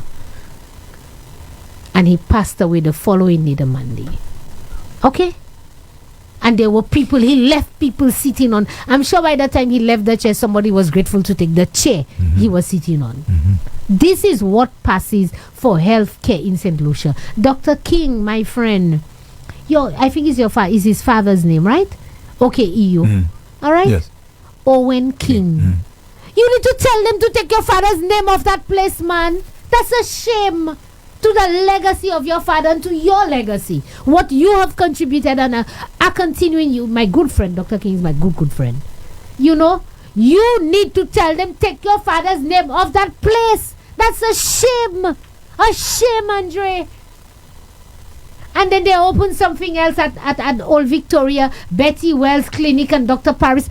People, these families of these people, that's just politics. They want to put their names on it. And the conditions are worse in these places. Worse in these places. Your family name should not be on these things. It should never be on these things. Okay? But let me tell you something. Let me calm down. So sorry. So what's happening at the hospital? As the new director, because he sent out a directive a few days, maybe the day after Skinny passed away, he sent out a directive to say that if you're not dying, don't come to the hospital. That's what he said. If your condition is not condition that is between life and death, don't come to the hospital because the place is jam-packed. We don't have space, we don't have doctors, we don't have nurse, we don't have medicine, we don't have beds, we don't have nothing, we can't take care of you. Go to a polyclinic, go to a health center. So I want to know, when in the middle of the night, I feel like I'm dying, your polyclinics are closed, health centers are closed, don't come to OKEU. Now how do I determine if I'm dying or not? Because once you're sick, you feel like you're dying. No? No? So I had to make that determination for myself whether to go there or not. Anyway. So is it a case where there's too many people who need beds at the hospital? I think you should call because of all, maybe the crime has something to do with that. Because the Christmas season, let's interview him. We're drinking a lot of alcohol and all the beds are taken up. Find out what is going on. This is crazy. Because I don't know. Find out what is going on. I leave that to you as a reporter. But I'll tell you something. I got a few days a message of. And by the way, that's not the first time I've heard that sort of story. Okay, right. After Skinny passed away, Andre, Skinny's wife was locked in the apartment of Skinny. When I saw the video in the morning, I said, "What is going on?" So hold on, make sure we get that right, because we don't know the facts. So now you're going to be giving us the facts. I'm giving you the facts. And I've sent you 2 press releases from NHC as well. Okay, so let's get the facts. So his wife was in the house at His the time. wife was it in was the locked. apartment at the time the apartment was locked. The press release also states that. So you can read it for the St. Lucian. So you mean to say somebody will go into Ah. you see somebody inside there. Well, I don't know if they saw, because the apartment was locked from the outside. But I can imagine somebody going into an apartment and not checking things Andrea, out and seeing what's happening. Let me tell you something. Anyways. Suppose there are dogs inside there. Okay. All right. So whatever is inside there, you just lock. Exactly. That makes no sense. Okay. All right. But I got the information. And then Richard Frederick say, folks, I'm going to come on my Facebook page and I'm going to clarify, because I had nothing to, after all the drama. After the United Workers' Party brought it to the attention of the public, after the United Workers' Party forced the NHC to send out the first press release, I sent you two. The first press release was just very bare, and to say, we use the law as is customary, we close the place to secure the belongings of the person who passed away, da. But the second press release is a different story. The second one is a different story. So I decided I was going to listen. For the first time, I say, for Skinny's sake, I am going to listen to what Richard have to say. Let me hear the excuse and the story that Richard Frederick, the Minister of Housing, came on social media to speak about Skinny. 1 second, Nancy. Well, I understand you want to move there, but you cannot move on so quickly. If this is protocol that the NHC, right, they have the right to go in there and to lock the apartment. Yep. You have your representatives from NHC going inside there. Yeah. Right? The normal and natural thing to do is to examine the apartment. As I said, you could have an animal inside there. You could have a dead person inside there. Anything is possible. You try and tell me NHC representatives going inside there, they do no checking, nothing. And even, let's just assume that they did do any checking and you saw the lady inside there. Right, compassion's supposed to kick in right away and say, "Oh, okay, I didn't realize you were there. I will go back to my boss, and find out what to do." Exactly. Well, Andre, so you are as a talking party, rationally. You are speaking as a compassionate, sensible human being. Okay, that is what should have happened, and that's why I want to go into the tip, because I'll tell you what happened. Okay, that is what should have happened. But the NHC sent out a press release. You have it. You can review it again. That it is customary that when somebody passes away, according to the lease agreement, that's how the excuse. The first one was, according to the lease, Mr. Maynard was the only person on the lease. He didn't have anybody as next of kin or whatever on the list. He was the only person. So he passed away, and what we did, we went and we locked up the place. Like you said, I don't know. They never said. But I have to assume if they had examined the inside before you lock, I don't know if that's protocol or not, I don't know. But apparently the inside was not examined. The lady was inside the apartment. She was sleeping, and she had been, now she and Skinny were not together. They were separated. But since when Skinny fell ill, even from the first time, it's a 3-bedroom apartment. From the first time when Skinny fell ill, she had come over. So she was in and out, taking care of him when he fell ill, cooking, cleaning, deal thing. The daughter, Skinny has a daughter who's also there, was also in and out. So he had people. Skinny was not like anybody, had nobody. He had people, and they were coming in and out, taking care of him. So by the way, at the time, the wife was the only one there, or was the daughter there as well? No, just the wife that was there. Right. At the time. So Skinny was in the hospital, so I suppose she was staying at the apartment. I have to assume, I don't know where she lives, but she came into the apartment. She was in the apartment, taking care of his things, coming and checking him at the hospital, bringing him back. So Skinny passed away, and so the lady was still in the apartment, because obviously his stuff is still there, all his things are there. And the natural thing for you, as you would say, is as a wife, is that you're still there, because you're sorting out now. You have to go through death certificate. You have to go through post-mortem. You have to go through, all the things that is associated with a death. So I am assuming that she stayed there to do all of that, etc. You come and you lock up the place, and the lady is inside the place. Somebody came and locked up the place, and the lady was inside the place. And Nancy, let's just assume that they did look in the apartment and to see the lady there. Okay?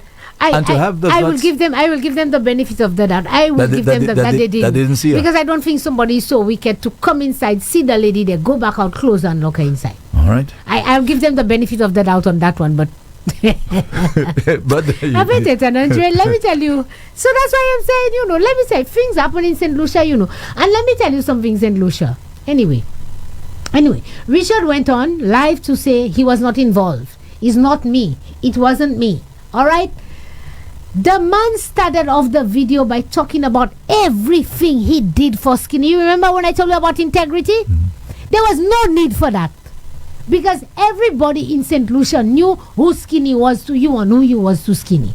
So there was no need to talk about the building and that you broke the law by putting an ice cream parlor for Skinny because it was not part of the original design. He said all that, He was building his building and it was not part of the design, and he broke the law by putting in a little place for an ice cream parlor and added it to it, etc. And then spoke about how many thousands of dollars he spent to buy all the equipment for the ice cream parlor. We poche. Poor job, Skinny.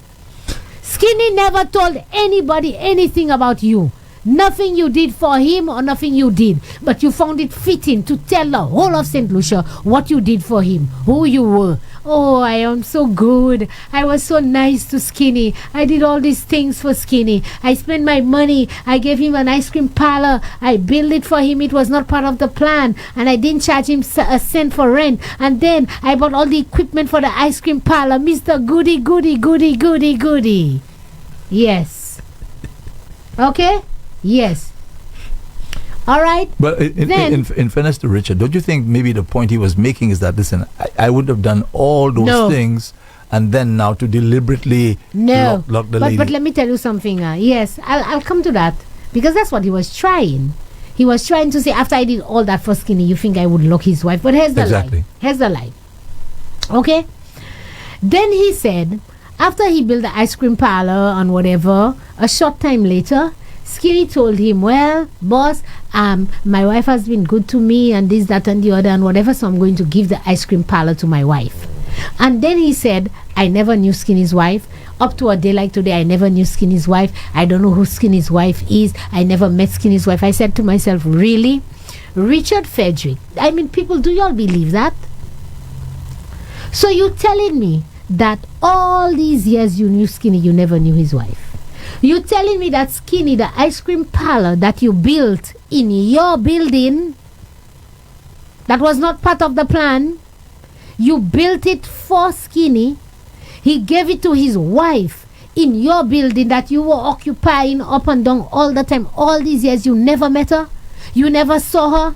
Andre, there was never an issue in the building, that little ice cream parlor place that had to be fixed or maintained and something for you to come and see. You never go and even buy an ice cream from her. You don't know Skinny wife. You never met her all these years. She was in your building in the ice cream parlor. You don't know her. And you want me to believe that? You want me to believe that? I don't believe that, Andre. And then all of a sudden, the conversation jumped from Skinny, and he spent a whole almost 10 minutes on Alan Chasney. Let me tell you, I was so surprised. My husband told me, what are you listening to that nonsense for? But what am I talking about Alan for? What does Alan have to do with that? You were talking about Skinny. You know everything has to be Alan, all right? So, but I'll tell you something. He made a statement, St. Lucia, and I want to clarify that statement, and I want to say that once and for all, for y'all. Okay? I want to say that. Richard Frederick kept saying that he left the United Workers' Party. I didn't want nothing to do with the man. I realized things was not going right, and I didn't want nothing to do with Alan, so I left the UWP. St. Lucia, that is a lie. That's not true. And I want to remind y'all, that's not true. Richard Frederick never left the United Workers' Party. The United Workers' Party fired Richard from the United Workers' Party. On August 17th, 2014, the United Workers' Party held a National Council meeting that I was a part of. Okay? I was there. and we moved a motion to expel Richard Frederick from the United Workers' Party. You all want proof? Andre, I sent you two things. I sent it to Andre so that he can read it and he can correct me. All right? You all remember my good friend Mark Louis? You all don't remember that? When Mark Louis took the United Workers' Party to court. You remember that, Andre? Mm-hmm. You were a reporter at the time. You all remember that, St. Lucia? Why did Mark Louis take the United Workers' Party to court? Because he said that it was unconstitutional for the United Workers' Party to expel Richard from the party. You all remember that? So when Richard keeps saying that he walked away from the United Workers' Party, that's not true. The process was, Richard had made some derogatory statement about the leader, the leadership, people in the party. He was all over the place talking crap. And he still wanted to be a member of the party. So the disciplinary committee of the United Workers' Party called him to a meeting. They wrote him and they wrote all the allegations against him, the things that he said, and they called him to a meeting to come so that the disciplinary committee can meet with him to discuss these allegations. All right? Mm-hmm. Richard Frederick responded with a lawyer's letter, and I have the letter, Richard. So Caesar, you can record Bali. I still have a copy of the letter. And come and say that's not true so I can come and read it. The letter was from Lydia B. Faisal, your sister. She was your lawyer. She wrote almost a 5-page letter to the United Workers' Party, quoting all kinds of things in the Constitution, this, that, and the other, to deny this and deny that, etc., and so forth and whatever. If you didn't want nothing to do with UWP, Shasna was the leader, then you should have walked out already. But you were still fighting. You wanted to stay in UWP. Vlo te vle weste ko. Menu pa te vlo. We fired you. When he sent the letter, the date of the meeting with the disciplinary committee, he never showed up. He felt that his letter was enough. And why did we ask to meet with him? So I want to repeat that. You said after the disciplinary committee asked him to appear before He never them, came. He never came. You understand? And so the two issues at play were, we were concerned about the statements that Richard said, and the party was concerned about the fact that Richard had lost his visa. So did he know the reason for the disciplinary committee? Yeah, but we asking wrote him? it. They wrote to him. Okay. They wrote to him. All right. They wrote to him. That's why he responded. When the disciplinary committee wrote to him, he responded via his lawyer, his sister. She sent a letter. Okay. So they wrote to him. You understand? The party said to Richard, you can't be making these kind of remarks about people in the party and still remain with the party. And the party was still saying that you cannot continue to be a candidate and a representative of the party when you refuse to tell us why you lost your visa. You understand? All these allegations the Labour Party were making about you, saying you were a drug baron, you were a murderer, you were this, you money launderer, you know, all these allegations that were being made about Richard. We said to him, you need to come to the table and clarify these things and deny these things. Why did you lose your visa? What did the US Embassy wrote to you to tell you when they took your diplomatic and your personal visa? And you cannot be a candidate if you don't have your visa. If there's something against you in the US, we need to know. Pal did not want to answer. He never attended the meeting. And by virtue of that, the United Workers' Party called a national council meeting. That's the highest decision-making body of the party. And on the 14th of August 2014, we moved a motion to expel Richard Frederick from the United Workers' Party. So St. Lucia, when Richard tell you, well, things were not, I didn't want nothing to do with Chasney, so I left. You did not leave. In fact, you fought tooth and nail. Your friend Mark Louis, who was the chairman of your branch at the time, took the party to court saying it was unconstitutional and that elections was coming and that he wanted the court to rule to allow for Richard to continue to still be the candidate for Kasri Central in the upcoming election. All of that is in the document I sent you. Did you see it, Andre? Yes. The court matter is public. Just go to the court matter, the website. You will see that, St. Lucia. It's all over the place. That's nothing secret. The case that Mark Louis filed, it's all there. It's all there. So if you didn't want nothing to do with UWP, why you fought so much to stay? But we didn't want you. We didn't want you and we still don't want you. So, back to Skinny. After the man did so much, I mean, Richard, even if you say you did not give the directives, how could you allow that to happen to his wife? And when you say you have nothing against Skinny and y'all went your separate way and I didn't do that, let me tell you something. Y'all remember Joycelyn, St. Lucia? Joycelyn was close to Richard Frederick just like Skinny was. Joycelyn was a die-hard Richard Frederick because Richard was UWP. Okay? When we fired Richard from the party and we went with our new candidates, etc., Joycelyn was UWP. What did Joycelyn do you? What did Joycelyn do you? That you denied her a booth after she had been selling by the road for over 11 years and she registered like everybody else. You went on national television. You read her payment plan that her son had and signed off. You said she was owing and she gave it to her son pay. So in your own words you said, so you think I will give you another booth for you not to pay it again? What did Joycelyn do you? So when you come out on TV and say that you don't hold anything against anybody and stuff like that, you're not involved. You are involved. You are. Because why is it that Joycelyn's lawyer wrote a letter to the mayor, Andre, during the day? By night time, that same Thursday, Richard Frederick had the lawyer's letter reading on TV. How can you not be involved when you got the letter? All these people report to you directly. How could you come on your live and say the day after Skinny died, somebody was wearing cornrows and whoever they came and pay his rent for January and February, and you have video footage and you're not involved? You're not involved in the day-to-day running, but you have video footage. You know who come and pay. You know exactly what they say. They say, take the money, we don't want to hold it over the long holidays. You said all of that. How you know that? You're not involved? How you denied Joycelyn a booth because she was once your supporter and you come and read her lawyer's letter and you're not involved? How you giving Kamchon directives on TV and you're not involved? Who believes that? Nobody believes that. Nobody believes that. All we want to say, y'all are wicked, wicked, wicked people. Y'all don't have a heart. Y'all don't have a conscience. Y'all don't have anything. And let me tell you, St. Lucia, I want to thank Alan Michael Chasney. I want to thank Roche Clark. And I want to thank Mr. Peterson Francis.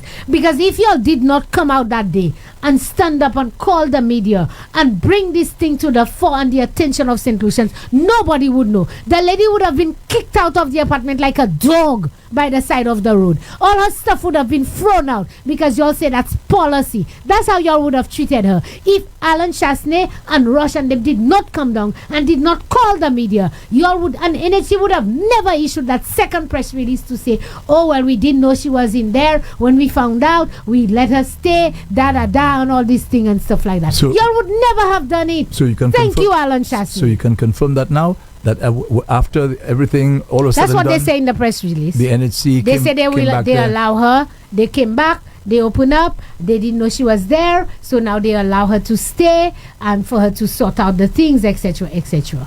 But that's a matter for the court. That's a matter for the court because the matter will go to court because you can't do that, Andre. Not in 2024 getaway. Who's taking who to court? Oh, for sure, the ladies, people, and whatever. They will have to they will. NHC has to answer to the court. Of course. You'll have to. Of course. This is crazy. That's nonsense that happening. Because what if something had happened in their fire or something and the place is locked? That's a serious matter. Can you imagine? And Skinny did not deserve that. If what you say, all what you did for Skinny and how close Skinny was to you, Richard Frederick, he did not deserve that. He deserved better. His wife deserved to be treated with dignity. You cannot tell me you don't have a heart and a conscience that the lady is in it. And let me tell you something. They knew the lady was there, you know. Who they? All of them. This is a close-knit community. That little CDC area, everybody knows everywhere. You mean to tell me nobody saw the lady coming in and out during Skinny's illness to say, oh, look, Skinny's wife is dead, a daughter. Nobody don't talk. St. Lucia ka pale passe ki pe hon pa de di zosa. Zosa. They did it deliberately. That's my opinion. They are heartless and cruel people. Cruel people. Skinny did not deserve that. And let me tell you all something. God of heaven, he will take vengeance for Skinny and Skinny's wife. Don't think you all will get away with it, because you don't do that type of wickedness and get away with it, Andre. You don't. I want to open the lines. No, we won't have time. We won't have time to open the lines. But I just it's already wanted 7 minutes to 11. Okay, I just wanted St. Lucia that it hurts. It really, really, really hurt. And let me tell you something. You see, when you ask me about hatred and how do you not have hatred, these things challenge you to the core, Andre. Because when I got the call and I saw the video and understood what was happening, I can certainly tell you, my heart, it was broken, but it was all kinds of things was going through my head. Because I'm thinking, if that was my parent, my family, somebody, and you cannot help it. You cannot help it, Andre, that if this was somebody, you understand, I wasn't close to the lady. I was very close to Skinny, but I took it personally, like family. Like family. And I am saying to you, shame on y'all. Shame on y'all at NHC. Shame on y'all.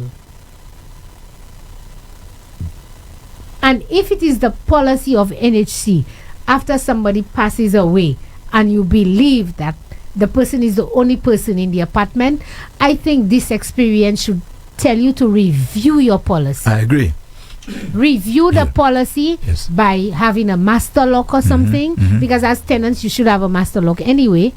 And open up the place. Yes. Go check to make pictures. Sure. Take pictures, document what's there, etc.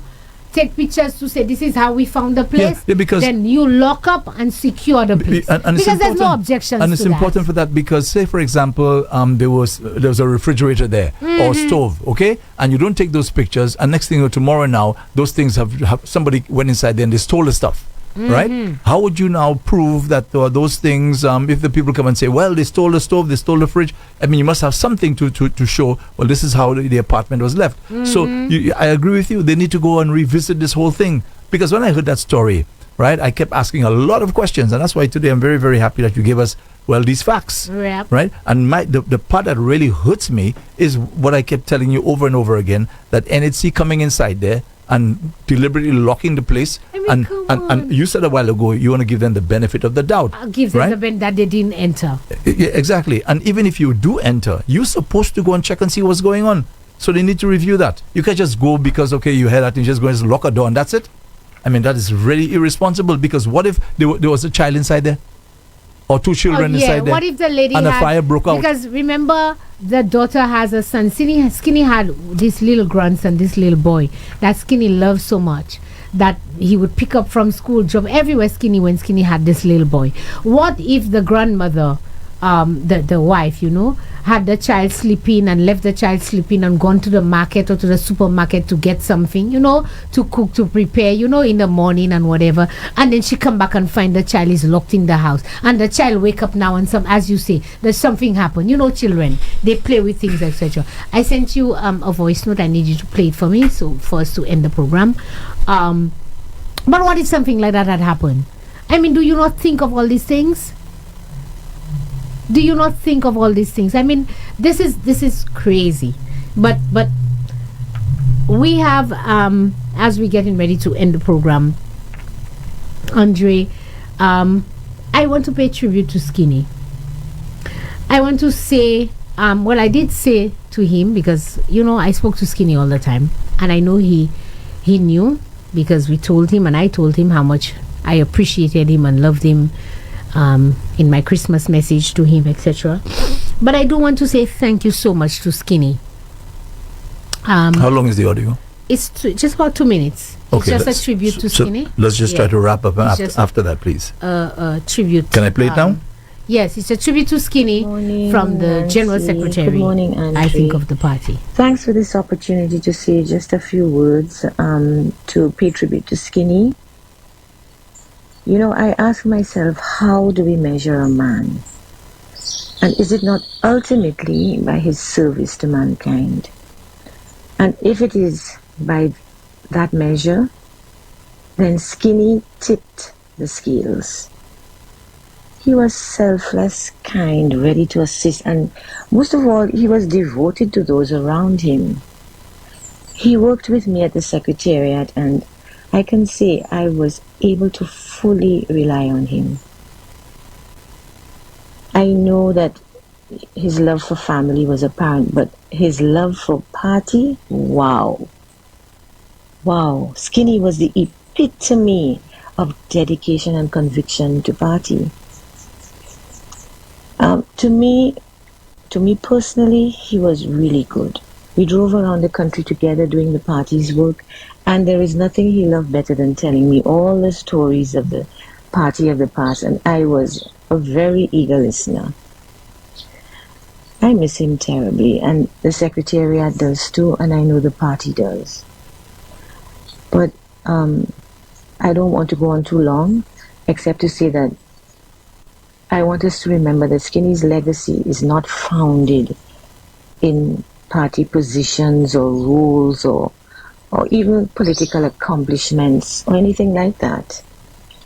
It was in the people he met. His legacy is alive in the people he met and the people he touched and the lives he ultimately uplifted. That is his legacy, and that was the joy of Skinny. So rest in peace, dear Skinny, and thank you, Andre and Nancy, for allowing me the time to say a few words. Okay, so Thank you. you have 30 seconds to wrap up, Nancy. Thank you, Madam General Secretary. Thank you to Skinny, and let me say a special thank you to Skinny's family, his wife, his children, his daughter, his little grandson. I could never forget his little face. Thank you so much for giving us Skinny and allowing Skinny to be who he was to us and for us. Skinny, wherever you are, we love you and we miss you so much. And on behalf of the United Workers' Party, as one of your friends, one of the people that you loved me so much. Thank you so much for everything. Every time I think of you, it will be smiling, it would be happy, it would be because my heart is glad. I was blessed to have known somebody like you. God bless you, Skinny, and as they say, rest in peace. Thank you, St Lucia. This has been another episode of Meet the Opposition.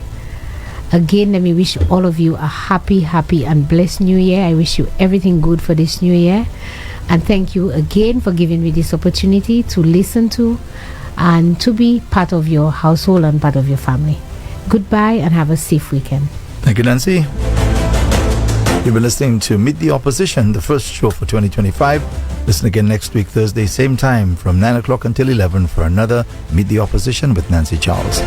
Well, this is the end of my shift here on Rev Up St Lucia for today, Thursday, the 9th of January. Thanks for being with me. Join me tomorrow morning, God willing, same time from 5 o'clock for another Wake Up and Live. Stand by now for Tony Paul alongside Kina. They're next. Zen the DJ will be here from 3 this afternoon. Andre Paul saying, have yourself a great day. Bye-bye.